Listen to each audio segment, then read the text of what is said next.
السلام عليكم ورحمة الله وبركاته. كم جرتن كبجمتودا في جالتمتون هردفتون برسسا ورما الحمد لله أنا نجاكوت نجاني كي كان جال الله إنك بجادا بكيرتن مرت نجاو.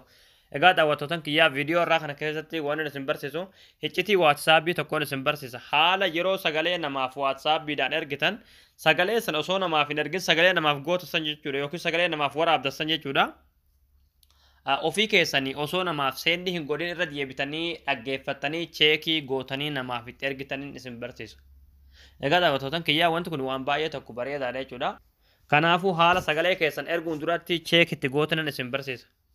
Amma wanti gootan jechuudha waatsaappii keessarra ni galtanii achi booda nama sagalee waatsaappii erguuf barbaadan irratti kilik gootanii achi booda bakka sagalee tana kilik gootaniitti ol buutan jechuudha haala kanaan qolloftanii.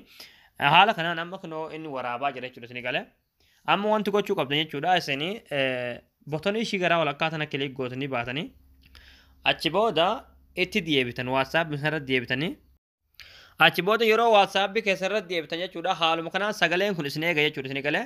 Amma sagalee kana dhaggeeffachuudhaaf kilik irratti gootaniitti dhaggeeffatanii jechuudha.